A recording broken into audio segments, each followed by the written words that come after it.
Kaya iba ang gift sa reward. So makikita nyo po na maunawaan natin doon sa Bible, sa 1 Corinthians chapter 3, na we are His building, we are God's field. At doon may makikita mo iba't ibang materyales na ginamit, na may gumamit ng hay, may gumagamit ng wood, may gumamit ng straw.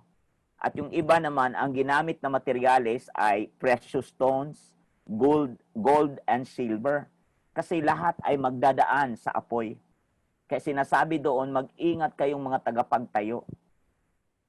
Kasi wala nang ibang foundation, liban sa foundation na itayo na. Ang foundation na nakaugnay sa buhay ni Kristo Jesus. Nakaugma sa buhay ni Kristo Jesus. Ito yung mabuhay tayo sa ugaling langit na kaakit-akit. No, kaya nga di talaga to patagalan sa ministry. Hindi rin talaga kung ilang taon ka na sa ministry. Ang pinag-uusapan kung gaano ba tayo nag-obey one at a time.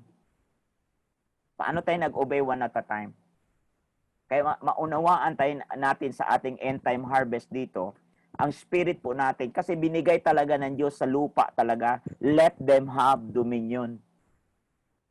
Sinasabi niya talagang let them have dominion, and it takes a lot of revelation to see that. And revelation alone cannot stand without a process. Revelation alone cannot stand. Vision alone cannot stand without a process.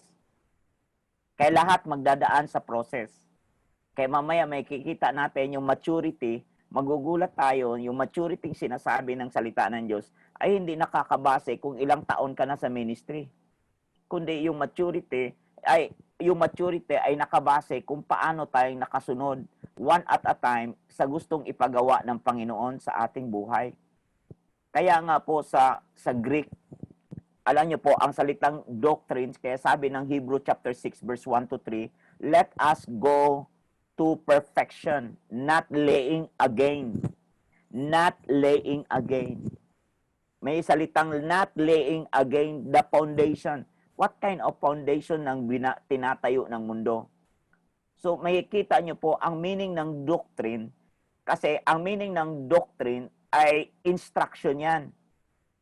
No? Instruction yan ng Panginoon. Teaching yan. Or instruction. At ang doctrine sa context ng thinking ng mga Western thinking sa mga Griego, ang doctrine is all about knowledge or information. Sa mga taga-Griego, ang doktrina or teaching or instruction ay tungkol sa knowledge or information. Pero sa Hebrew thinking, sa pag-iisip ng mga Hebrew, ang meaning ng doctrine o teaching or instruction is live out experientially. Yung buhayin, yun yung living out what you carry. Living out what you carry. Kaya tinawag yan na experiential knowledge. Kaya marami ngayong knowledgeable lang, pero less ang experience. Walang problema sa alam ang Bible. Walang problema sa alam ang Genesis to Revelation. Ang problema dito ay yung encounter kung gaano ka genuine. Ang problema dito kung gaano ka genuine, yung maranasan natin ang process. Si David na isang shepherd boy. Imagine ang kanyang inalagaan hindi kanyang tupa. Tupa ng kanyang ama.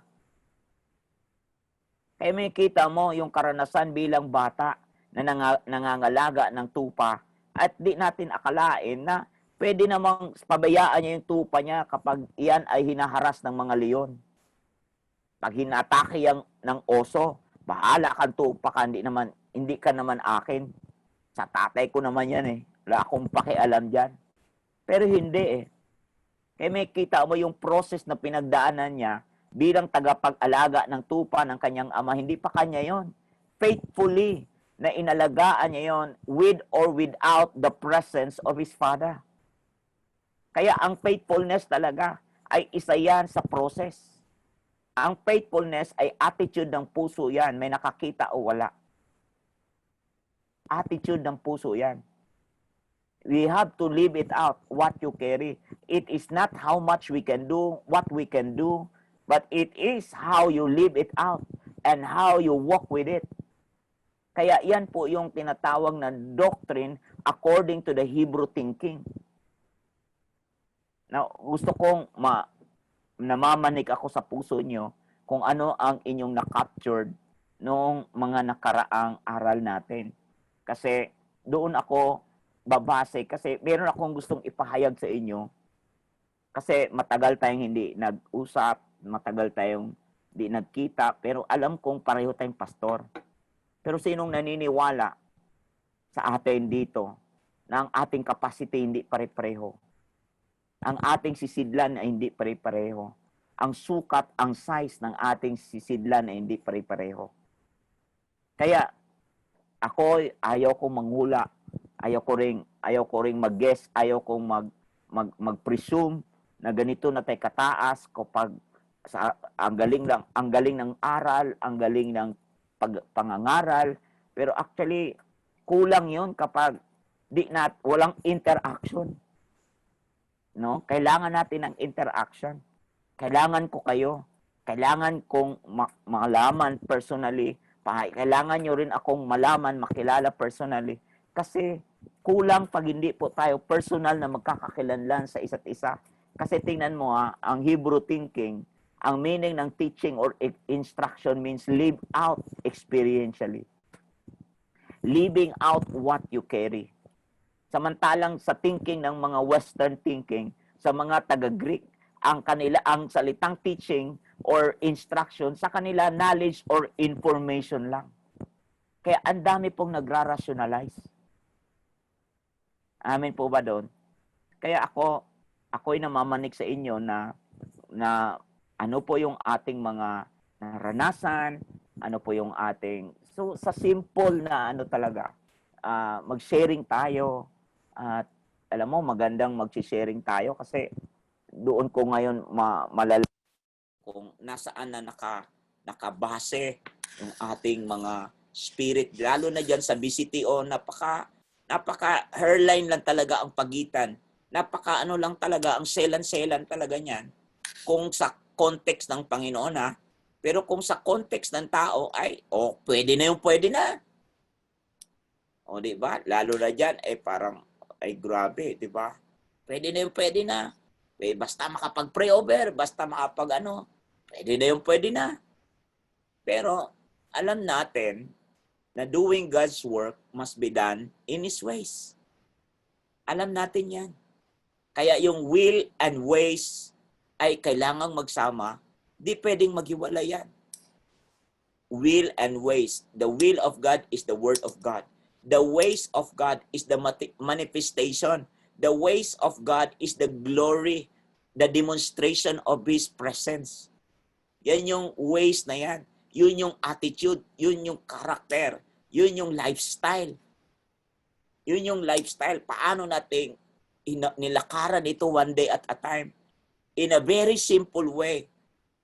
No? In a very simple way, sabi ng 1 Corinthians chapter 2 na not according to the wisdom of man, but according to the wisdom of God, according to the demonstration and the power of the Holy Spirit. Now, grabe to, alam mo, pag atin itong naintindihan, marami akong ipapahayag sa inyo na grabing matindi talaga. Galaw talaga ito ng Panginoon in this end time harvest. No? O sinong mauna para mag-share? Hallelujah. I want to hear from you. Alam nyo? Hello? Glory to Jesus. Sinong maunang mag-share?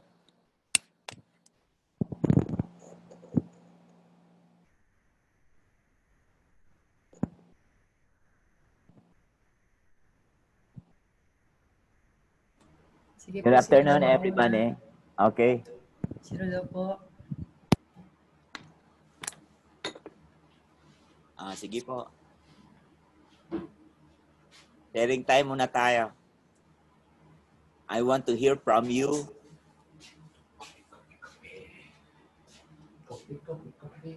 Anybody po?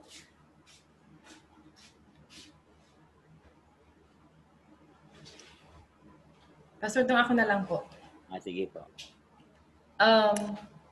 Mula po kasi nung March up to now, yung, alam niyo po ba yung feeling ng puso mo na para kang nakahang? Nakahang kasi po yung feeling na, of course, we know God, ano rin yung trust mo kay God. And para kang suspended in a way na makikita mo na yung things in and out sa mga GCQ, ECQ, mga ganun po. So, people, may mga magandang nangyari naman po ang mga families nakikita namin nagsama-sama. Kaya lang po, pagdating din naman sa mga live streaming, nakipapansin din naman namin, hindi lahat sila nakatutok. Kumbaga nakaano lang sila kung kailan nila gustong manood. Pero yung season po ito, talaga po yung trusting the Lord na po pwede maging fruitful po talaga ang mga bagay-bagay. Kasi ito po yung nakapag-set up ako ng mga group chat sa families. Kumbaga, may nais iparating ang Panginoon in a manner na hindi siya normal. Pero kahit po ganito, mas maraming naabot. Pero sa spiritual din, naglalaban siya kasi po, ito yung time na kung saan kalaban niya ang Netflix. Kung ikaw ba ay magtutuloy sa iyong Don't Watch Prayer, may time na may mga, sabi nga po, kung kailan pandemic, mas maraming trabaho sa tahanan. So, andun po yung mixture of things, especially sa isang babae or sa isang asawang babae. At ganun sa asawa ko naman po kasi focus siya sa ginagawa niya. Pero sa dami ng mga gagawin sa tahanan, sa mga bagay-bagay on how even nakita ko po na nagkaroon ng desire, magkaroon ng mga business na dati hindi naman. So, yung mixture po of things na suspended manner po na para kang nakalutang na waiting what's next. Yun po yung nagiging pakiramdam po sa akin. Ako po, Pastor Dong. Ayun po, yung nagdaan po nating mensahe nyo, ang nakasap ko po doon, yung Genesis 1:26 na nabanggit nyo. We are created by God to rule or domain here on earth. Yung kingdom rulership po ay ito na yung time na ang mga anak ng Diyos, gaya na rin na nabanggit ni Pastora Ana, na nag-raise up ang mga tao ngayon na although may pandemic, ay yung na-share nyo na ito na yung panahon na talagang dapat ang mga anak ng Diyos ay tumayo at ang salita ng Diyos ang siyang tayuan at pangako nga ng Diyos na mag-reign ang mga anak niya dito po sa lupa. No? Amen. Kaya nga po, yung bilang mga lingkod ng Diyos, ay kailangan maipakita natin sa mundo na ang mga lingkod niya ay hindi api-apihan, hindi huli, kundi ulo. At yan po yung isa sa nabanggit nyo nung nakaraan na kailangan talaga tayong mga anak ng Diyos ay yung kingdom dominion. Yan. No? Importante po yun. Amen. Sino pa? Thank you, Bishop.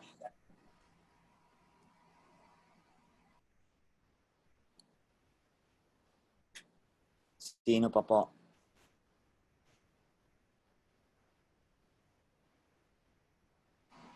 Ayan, andyan din po yung aming pastor ng Pangasinan, yan, si Bobby Alaminos, yan po siya. Bobby, Pastor Bobby. First time niya po nakapakinig. Wow. Amen. Amen po. Sa akin naman po, pastor, naranasan ko po yung yung gusto ko lang is parang tumutulong sa church. Gusto ko lang na wala akong mayroong parang gawain na mapahahawakan. Gusto ko lang na will ko lang ang gusto ko, yung kalooban ko lang gusto ko, pero hindi po yun ang kalooban ng Diyos, sapagkat nung bago po mag-pandemic, mayroon pong medyo napakahirap na sitwasyon sa buhay ko po na dumaan, at nung time na yun is yun na yung pagtawag sa akin. Tinawag na po ko ni Lord na, Lord, kailangan ko nang sumunod sa iyo. Kailangan ko nang tumayo.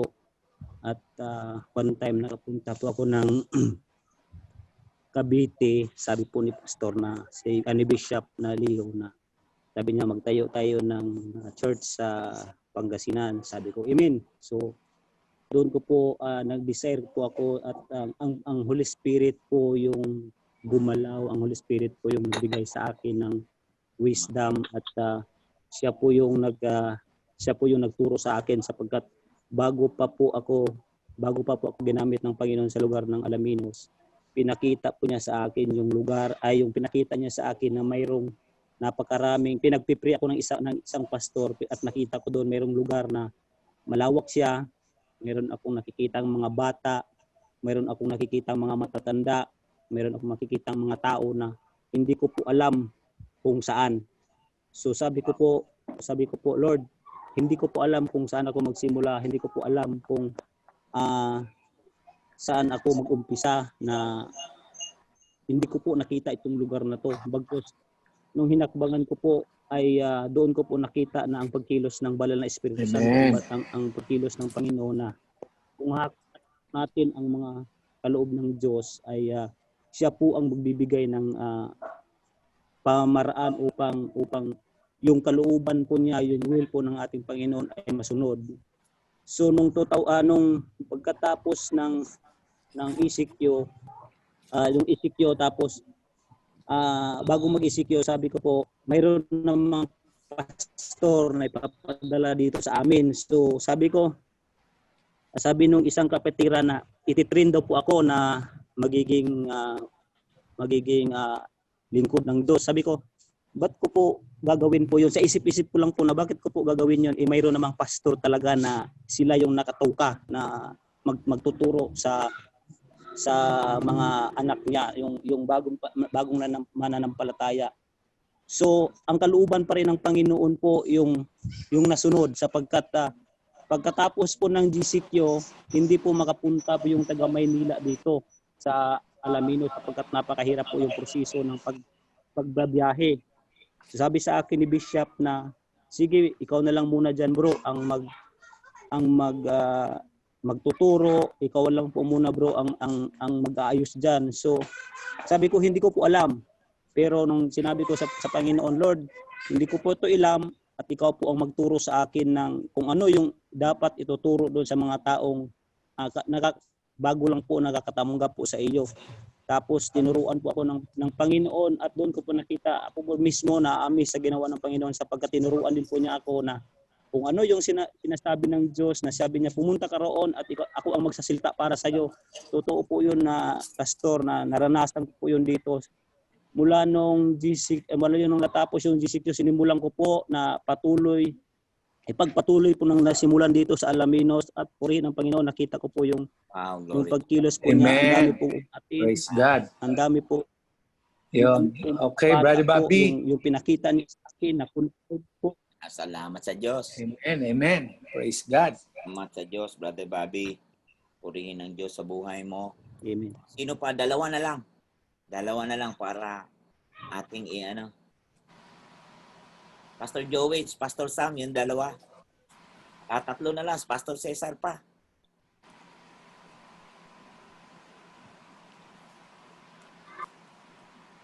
Hi, Pastor Dong. Hello.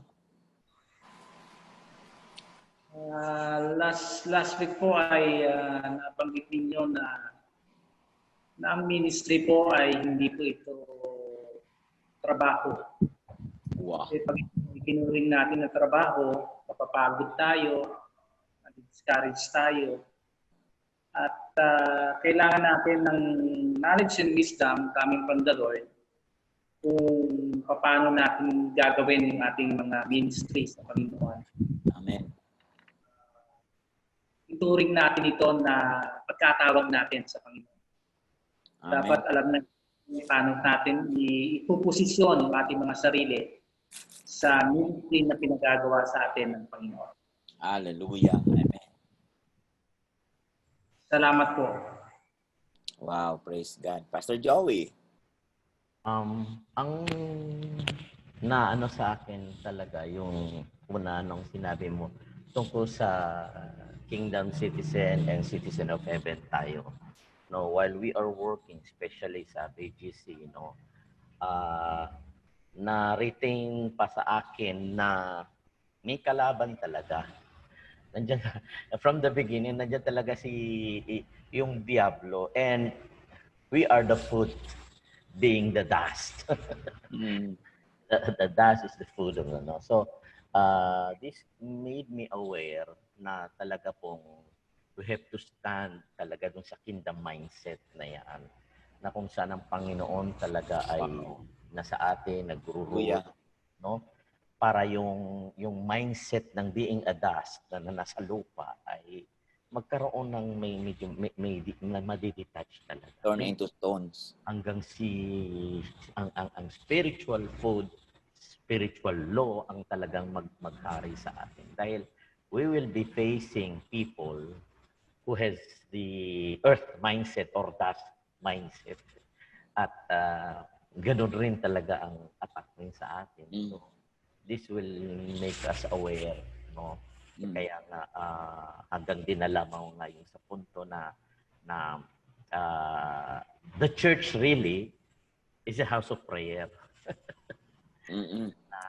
Church kasi kadalasan ang mindset rin ng mga kapastoran, church ko to, bit-bit ko ang church, no? Pero we have to look at what Jesus said. My temple is a house of prayer. No, yun pong naaano po. That we have to be aware of this kingdom mindset para mga pagpatuloy. Wow, glory to God. Amen. Yes, Pastor Cesar. Yan. Magandang hapon po, Pastor. Magandang hapon, Pastor Cesar. Kaya, actually po, itong ating ginagawa is timely. Napakaganda kasi pag binasa natin ng epistles, ang sinabi ni Pablo, totoo na si Satanas, tayo na talaga yung cherry. Tayo yung bullseye. Especially reaching souls, no? Para bang where is touching souls from the, from darkness to light. Ay hindi masaya talaga si Satanas doon. Baka sa galit na galit siya doon. Kaya lamang, ang isang bagay na dapat pakaiingatan nating mga pastor, kaya maganda talaga may fellowship, ay yung sulat ni Pablo na darating talaga yung panahon ng delusion, no? Yung sinasabi doon that people or the child of God will live the faith. Aalis siya doon sa pananampalataya. In what particular tinatawag nating sense? Kasi naka-receive siya ng ibang katuruan. Yun eh. Yung ibang katuruan na ang ating ginagawa dito ay nagkakaroon tayo ng check and balance. Maybe ito yung aking pananaw. Teka sandali. So merong kumbaga ay acid test lahat sa ating pinangahawakang doktrina. Kasi ang isa sa pinakamahirap is yung deceived, hindi niya alam na siya ay deceived. At yun naman sinasabi sa Biblia, in the last days. So, maraming aalis sa pananampalataya, whether ito ay economic reasons, doctrinal issues, and whatsoever. Kaya yung pagiging cherry natin sa serpent, let us be careful, we as a pastor. Kasi meron tayong kaluluwa, sabihin nating under our custody o ating inaalagaan. So, I think, maganda itong ginagawa natin, and at the same time, hindi lamang ito, kundi tayo mismo as a pastor. We study, we dig the Word of God, Let's go back kung ano ba yung kultura na meron sila. Kasi pag itinawid natin yung kultura ng Old and New Testament to our present time, without knowing yung kanilang culture, mawawala tayo sa hulog. Kaya it is a good thing na meron tayong ganito, may narinig tayong katuruan, revelation, but still, sabi nga ang final word natin ay yung salita ng Panginoon. Upang, kumbaga sa yung pagsila ng kaaway sa bawat isa sa atin ay naiiwasan. Which is, totoo yun, target tayo ng kaaway. So, yun lang. Wow, thank you. So, salamat sa Diyos. So, hindi ko na matawag lahat kasi gusto ko lang talagang namimiss ko kayong marinig eh. Oo, namimiss ko talaga kayong marinig. So, yun nga. So, Makikita niyo po na nabanggit ni Pastor Joey, nabanggit ni Pastor Sam, nabanggit niyo lahat na kung saan ay talaga namang anything we do that is not out of the heart is shoulder. Ano man ang ating ginagawa na hindi galing talaga sa spirit. Kasi ang meaning ng heart sa Bible ay spirit. Na hindi galing lahat, hindi galing sa spirit, sigurado yan, babalikatin mo yan. Sigurado yang balikat talaga ang kapalit. Kaya ang distansya ng puso at ng balikat ay napakalapit lang yan. Napakalapit. Kaya ang tinatawag na sinasabi ng Hebrews 6, let us go on to perfection. Let us go on to perfection. Iwanan nyo na ang mga elementary teaching. No? Elementary teaching about the Christ. Tingnan nyo pong about the Christ. Pag sinabing about, magkaiba yan. No? About sa tinatabang teaching Christ and teaching about the Christ. Teaching the Christ, magkaiba yan. Kaya tinawag dito teaching about the Christ. Pag sinabing about the Christ, hindi binanggit dito Jesus Christ. Alam mo bakit? Kapag maintindihan natin yan, let us press on to maturity, not laying again a foundation of repentance from dead works and of faith toward God. Ang ating topic dito is all about a matured builder, kingdom builder. No? Tayo ay mga kingdom builder. Tayo, sabi ng Corinthians, na tayo be a wise master builder. Sabi ni Pablo sa 1 Corinthians chapter 3, be a wise master builder sa verse 9 to the following. Kasi, mapapansin nyo po, kasi di namamalayan na ang itinayo pala natin ay made out of straw, made out of wood, made out of hay. Di natin namamalayan. At ang nakakaptindi niyan, saka mo na nalalaman pag naidaan sa proseso ng apoy. Pag may apoy na darating, saka mo nalalaman na ang iyong itinayo ay scaffolding. Kasi ang panukat dito, hindi naman yung ating sinasabi. Ang panukat dito, pag bumaba ang sukatan at panukat na meron ng Diyos. Kaya nga sinasabing, living the elementary teaching. At maging repentance, hindi ibig sabihin dito, wag nang mag-repent. Pero yung lagi na lang, palusot natin ang repentance. Kasi may dalawang klase ng repentance. Yung true repentance at false repentance. Yung false repentance, yun yung anguish. Yan yung remorse. Naantig lang. Na parang dinagukan lang ang sarili, but they never ever even change. Kaya tinawag yan na foundation laying again, not laying again. Foundation of repentance.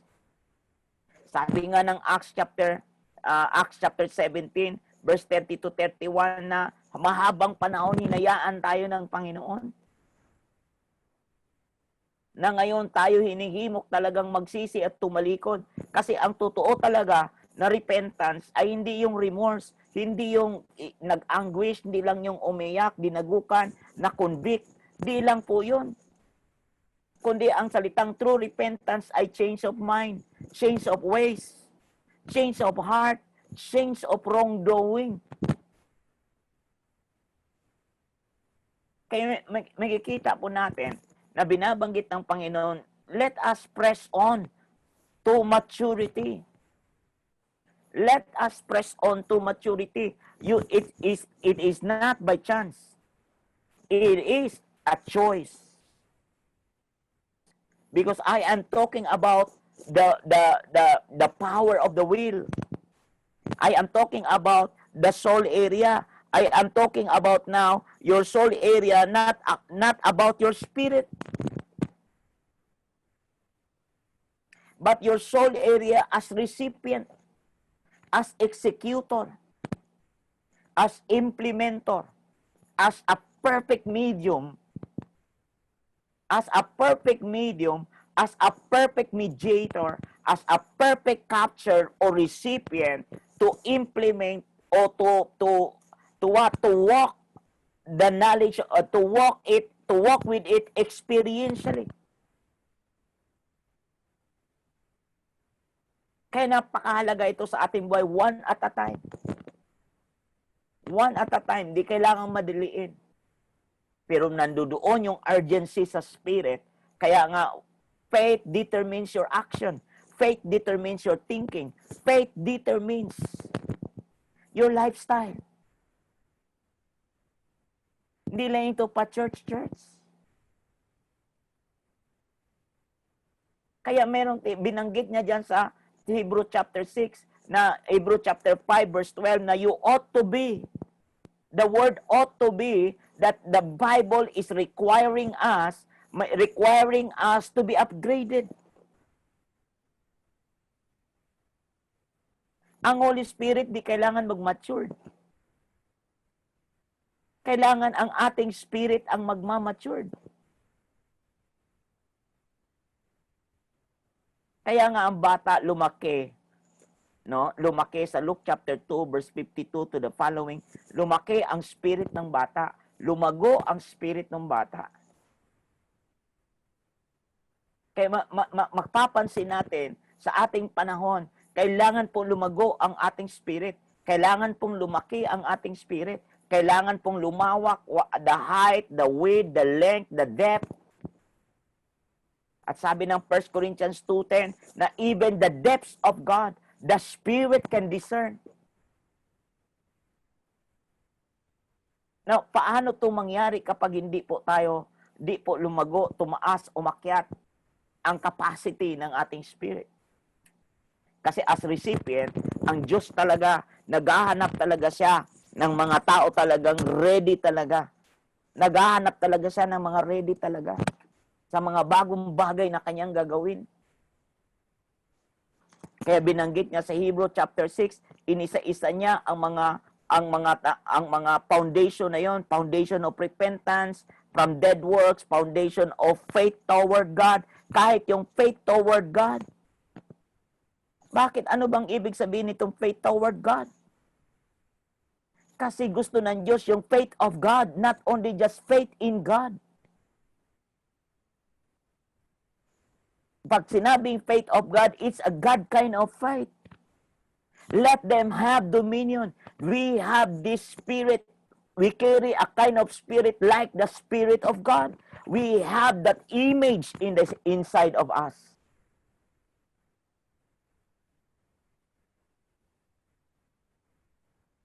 Kaya binabanggit niya nga rito na matuto tayo sa baptism into Christ, sa baptism in water, sa baptism in Holy Ghost, sa baptism in fire. Kaya binanggit yan lahat yan kasi iyan talaga kailangan tayong umalis doon sa ating tinatawag na sa ating elementary teaching kasi bumalik talaga tayo na yung spirit na yan, yung tinatawag ng 2 Peter, ito yung sinasabing divine nature.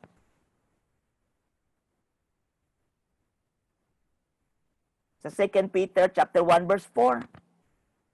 Yung divine nature na to na nagliligtas sa atin laban sa korupsyon. Makikita natin, deliberately talaga, we need to decide because hearing God is by choice. Number one, hearing God is by choice. Hearing God is a choice. Kaya kailangan nating mamili. Kaya napakahalaga ang tamang lugar. Napakahalaga ang tamang tao. Napakahalaga ang tamang mensahe. Napakahalaga ang tamang panahon. Yang apat na yan, by choice, you need to choose. By choice, you need to choose. Kaya nga, ang meaning ng salitang mindset is fixed mind attitude.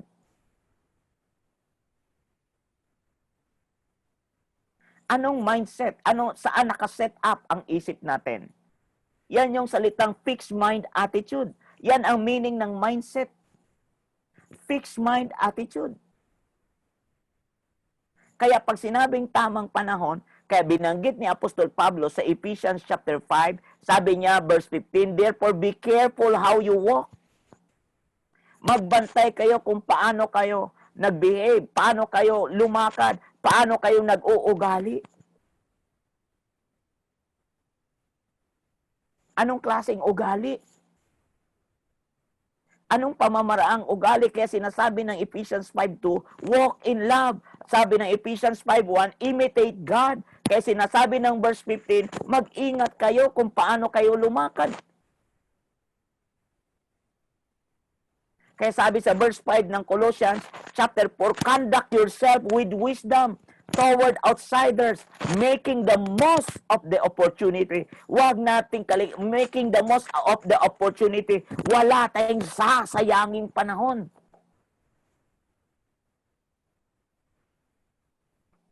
Making the most of the opportunity.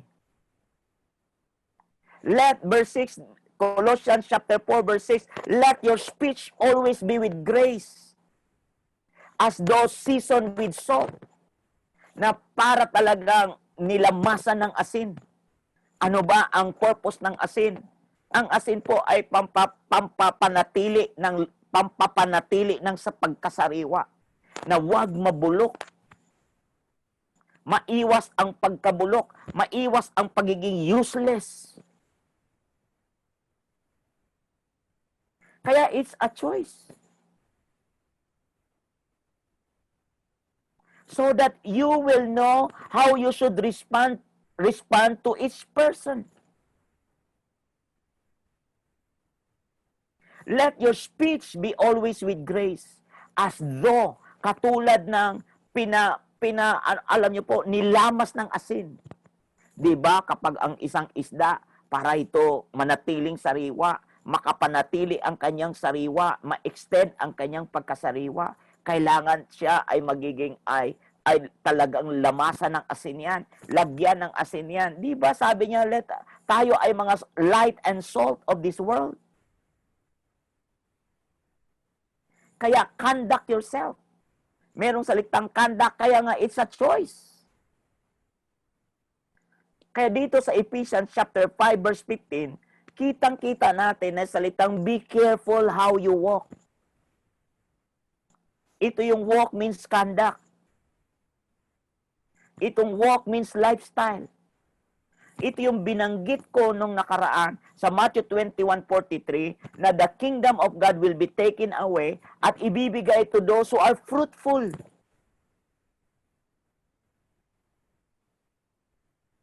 Sino yung fruitful? Sino yung makaka-inherit? Naalala nyo, binanggit ko yung di maka-inherit, yun yung binanggit sa sa Galatians chapter 5 verse 19 to 21, na ang merong ganitong makalamang galaw, ganitong conduct, ganitong lifestyle, ganitong paglakad, ay di maka-inherit sa kaharian ng Diyos. Hindi sinabing di makakapasok. Itong mga to, nakapasok na to. Pero ang problema, nung makapasok din yan, nila ma-inherit. Kasi natenga talaga sila sa elementary teaching.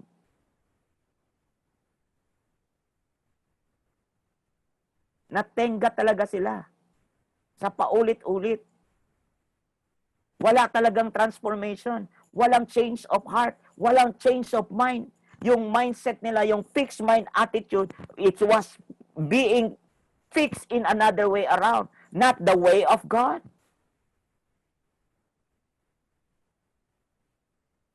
Kaya si Pablo, nag-aalala, nagkaroon siya ng divine jealousy. Si Pablo nagkaroon ng divine jealousy doon sa 2 Corinthians chapter 11. Kaya sabi niya, ako'y naninibugong, sabi niya, godly jealousy sa verse 2. For I am jealous for you with a godly jealousy. Kasi inihanda ko kayo bilang virgin sa kanyang husband. Pure virgin. Verse 3, but I am afraid that as the serpent deceived Eve by his craftiness, your minds, tingnan nyo ang binanggit dito, your minds, hindi spirit. Your minds will be led astray from the simplicity. Tingnan nyo po yung word dito, di talaga siya complicated. Simplicity, hindi sophisticated. Simplicity, astray from the simplicity and purity of devotion to Christ. Hindi sinabing devotion to Jesus. Because why? Bakit binanggit pa ulit-ulit ang Christ, hindi Jesus? Because Jesus is what? The earthly name. And Christ is the heavenly name, kinabit. Naalala niyo po yung meaning ng human? The word humos, the word HU means humos, na ang meaning yan ay dirt. At ang human means spirit being. Ang human means spirit being. Pag sinabing Christ anointed, talking about the spirit man. Talking about, is speaking, is referring about the spirit man. That's why Christ means anointed. Jesus means the human form, the mediation, yung pagitan ng langit at lupa. Nandoon yung katawan. Yun siya yung legal.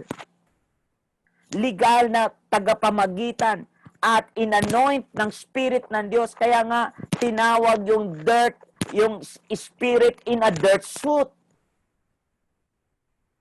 Yung spirit na nakatira sa katawang lupa. Kaya yung man means spirit being. Pero mind you, brothers and sisters, mind you, pastors, ang katawan ni Kristo wala talagang bahid. Kaya tinawag yun na epikaiso sa Luke chapter 1 verse 35. Tinawag yun na epikaiso. The overshadowing of the Spirit. It's an extreme end power of the Holy Spirit na tumama sa sinapupunan ni Mary na pagkatama yung extreme end power of the Holy Spirit is a special power at a supreme power of the Holy Spirit na siyang talagang lumukob sa sinapupunan ni Mary na wala pong contribution ng dugo ng DNA ni Adan. Kaya naporma yung katawan na parang katulad ng pagkaporma ng buhay ni Adan. Na wala pong DNA ng sino mang tao sa Greek word. Kaya kung mapapansin nyo po, kasi kapag iyon ay may DNA ng tao, hindi siya pwedeng maging Lamb of God who take away the sins of the world. Kasi kailangan yun ay blameless. Si Maria ay meron pong DNA kay Adan na nagkasala. Kaya yung katawan na naporma sa loob, pinorma ng Diyos ang katawan doon sa loob ng bahay bata ni Mary na wala pong bahid sa dugo ng tao na pinanggalingan kay Adan. Kaya nga po, napaka-pure yung kanyang katawan. Kaya tinawag siyang Lamb of God. Kaya tinawag siyang blameless. Because it's a special power of the gift of the Holy Spirit na lumukod sa buhay ng mahal na Birhen na kung saan talagang naporma ang katawan doon na pure na pure. Idinaan lang sa natural. Pero ang pagkalikha noon ay katulad din ng unang Adan. Kaya tinawag siya the last Adam. Sa 1 Corinthians 15. Kaya ngayon, yung simplicity na ako ay nangangamba, si Apostol Pablo, I am afraid, natatakot ako, gagaya ng serpiente na katulad ng pagkalinlang kay Eva, na kayo ay madali sa kanyang pagiging tuso. Ang inyong isip ay madali. Isip talaga, nasa diwa talaga, na ang labanan ay nasa diwa. Hindi issue dito ang born again.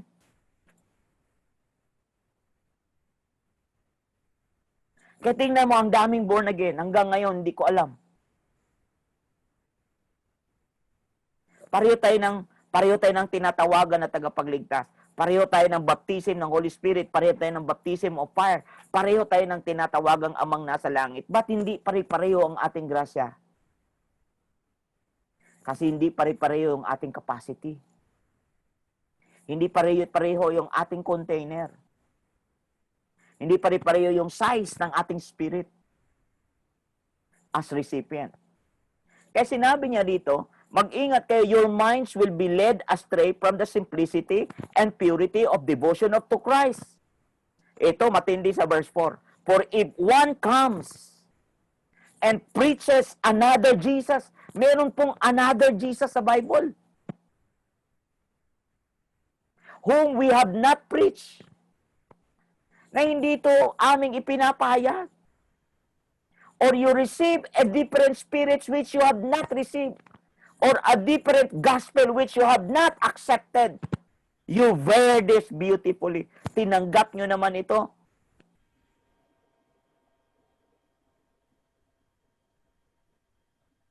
Grabe to, alam mo? Kaya dito, yung word na different spirit, mapapansin mo mga kapatid, na sabi ng Romans 8:15, for you have not received a spirit of slavery. Yan po yung different spirit na tinutukoy diyan. Sa Romans 8:15, leading to fear again, but you have received a spirit of adoption as sons by which we cry out, Abba, Father.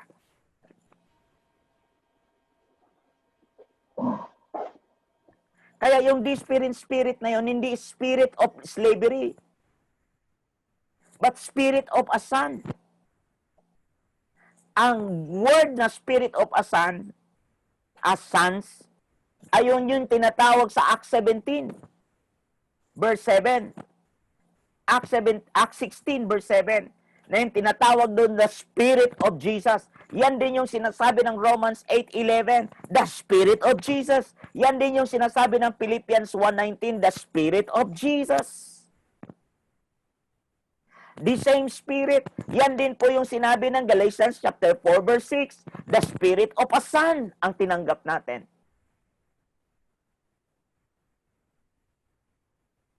Kaya makakatawag tayo ng Ama, Ama ko. Kaya the Spirit Himself testifies with our spirit. The Spirit Himself, and who is that Spirit? The Spirit of Jesus.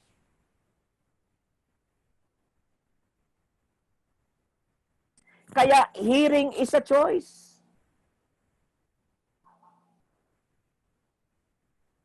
Pag di po natin piliin yan, mananatili talaga tayo sa dati lang natin ginagawa.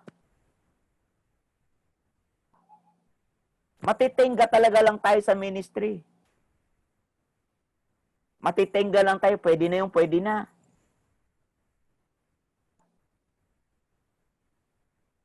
Oh, antindi nito. Kaya pag nakita natin ito, mapapansin natin ito, that hearing is a choice. Mga kapatid, talaga naman, makakarinig ka talaga ng mga bagong bagay.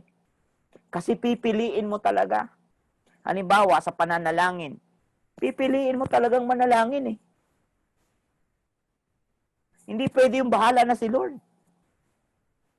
Sa mga malago, hindi na yan ang tamang lingwahe. Sa mga malago, intentionally, minsan ina-isolate ang sarili. Kasi ang panalangin ay isa yan sa nagbibigay ka ng access sa Diyos na legally makagalaw siya sa buhay mo. Bakit? Kasi hindi pwedeng makapanghimasok ang Diyos. Kasi binigay niya talaga totally sa tao ang pamamahala. At kapag nananalangin tayo, binibigyan mo siya ng legal na karapatan na panghimasukan ka kapag nananalangin ka. Yan ang dahilan kung bakit tayo nananalangin. Dahil binibigyan mo ng access ang Diyos na makagagalaw sa buhay mo.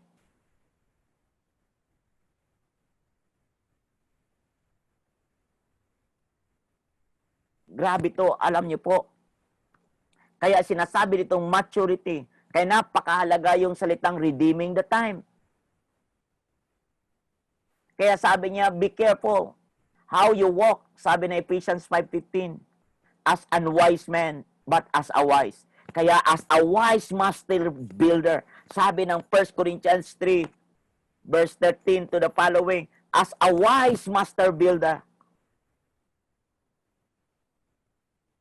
Making the most of your time. Wala kang sasayangin. Sasamantalahin mo talaga ang bawat pagkakataon na wala kang sasayangin. May nakakakita o wala. Yung binanggit ko kaninang faithfulness is attitude of the heart. Attitude ng puso ang faithfulness. Ang faithfulness, whether wala ka o meron ka, tapat ka talaga, tapat ay tapat. May nakakita o wala, may meron ka o wala. Kaya sabi sa verse 17, so then do not be foolish, but understand what the will of the Lord is. Understand what the will of the Lord is, and do not get drunk with wine, for that is dissipation, but be filled with the Spirit. Tatangayin ka pag ikaw ay nakainom ng wine ng mundo. Di lang ito literal wine. Huwag tayong malasing sa ating tagumpay. Huwag tayong malasing sa ating mga pagkakataon. Huwag tayong malasing sa ating titulo. Huwag tayong malasing sa ating mga naabot sa buhay. Huwag tayong malasing sa gawa ng tao. Huwag tayong malasing sa programa ng tao. Huwag tayong malasing sa posisyon. Yan yung lasing. Nakakabago yan. Nakakahilo yan ng ugali. But be filled with the Spirit.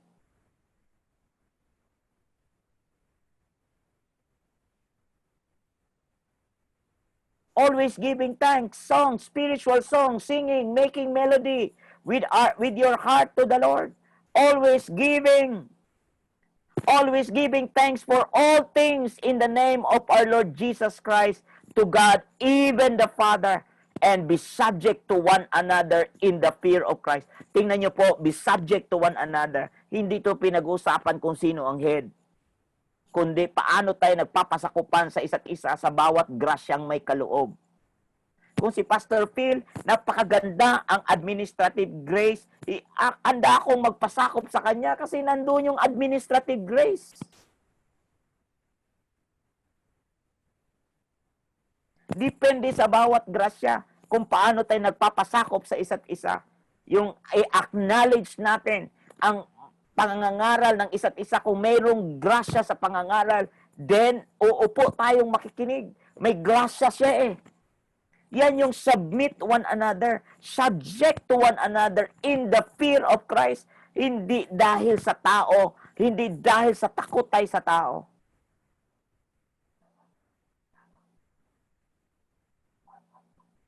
Oh, grabe to. Alam niyo po, ito yung be a wise master builder. Be matured as a kingdom builder. Be matured as a kingdom builder.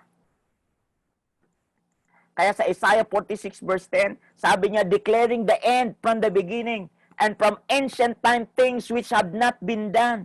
Declaring the end, ibig sabihin, sa umpisa pa lang, dinideklara na ng Diyos kung ano ang wakas. Kaya ang laki ng kasalanan natin na sasabihin nating tanging Diyos lang ang nakakaalam.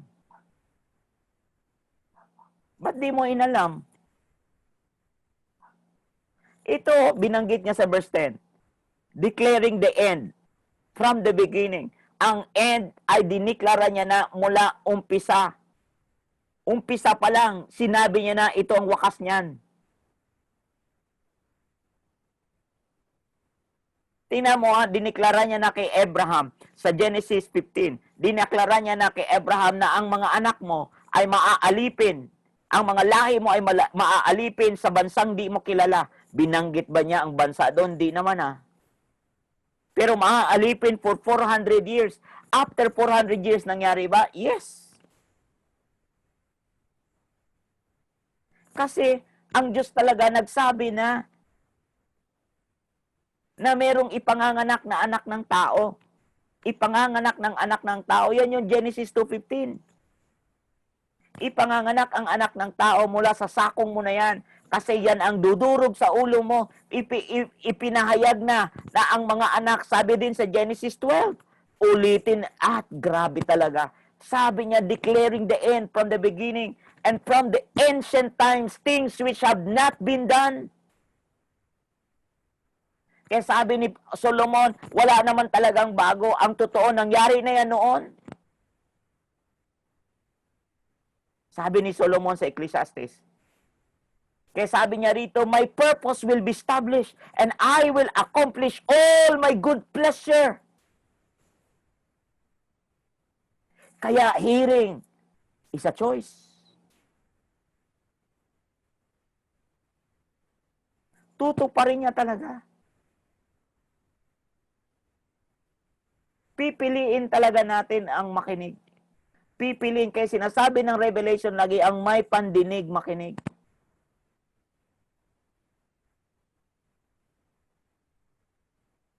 Ito yung maturity na sinasabi. Declaring the end. Kaya nga God always begin with the end. Bakit ko alam? Nung sinabi ni Jesus, not my will be done. At nung sinabi ni Jesus, it is finished.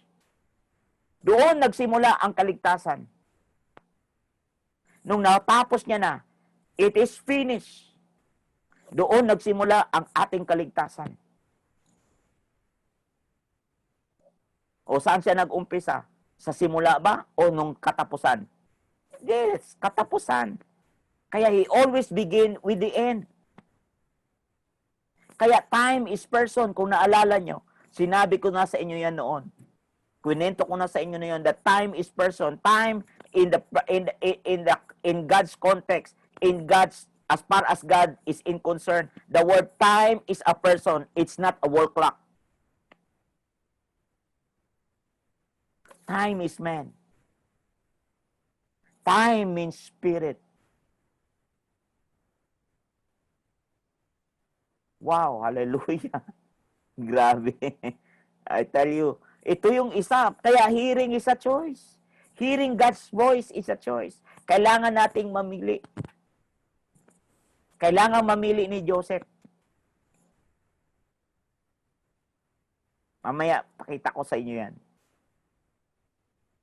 And I will accomplish, my purpose will be established, and I will accomplish all my good pleasure.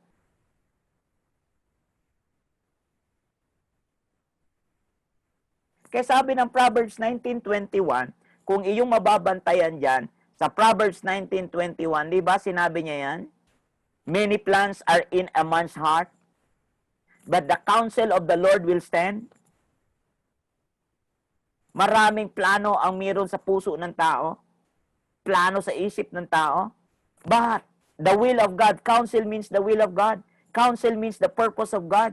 Counsel means the word of God. But the word of God or the word of the Lord will stand. Ang salita ng Diyos ang mananaig. Kaya balik lahat sa salita ng Panginoon. Iwanan ang elementary teaching. Press on toward maturity. Press on toward maturity. Kaya sinabi niya sa verse 14 ng Hebrew 5, sabi niya, solid food is for the mature. Who because of practice, merong salitang practice, have their senses trained to discern good and evil. Itong end time na to, the most important time na nilagay ng Diyos sa atin, kailangan po natin na maghanda sa spirit. Be ready for the time is coming. Anytime. Kaya ang Matthew 24 verse 14 yung gospel pag naipangaral saka na darating ang wakas. So ibig sabihin, binigay sa church ang obligasyon bago babalik ang Panginoon, binigay sa church ang obligasyon ang ipangaral ang mabuting balita.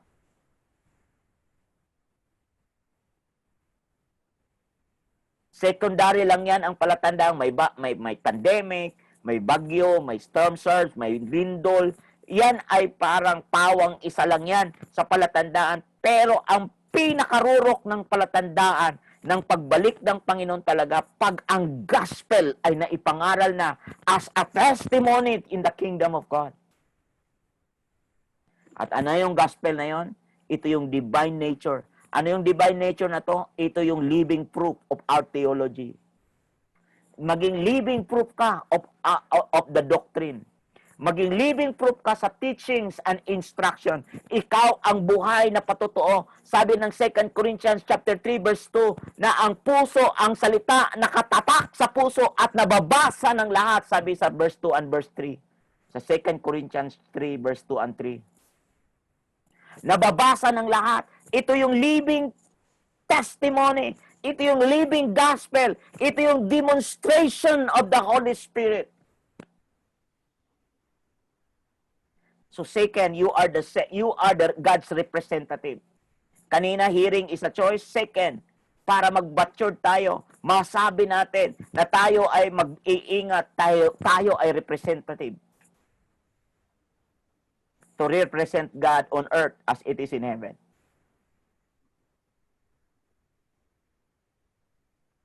Who because of practice have their senses trained. Have their senses trained. Sa ibang version, exercise. So, meron ding exercise sa Bible. Sa New King James, exercise. Sa NASB, practice. Practice. Yung senses nila.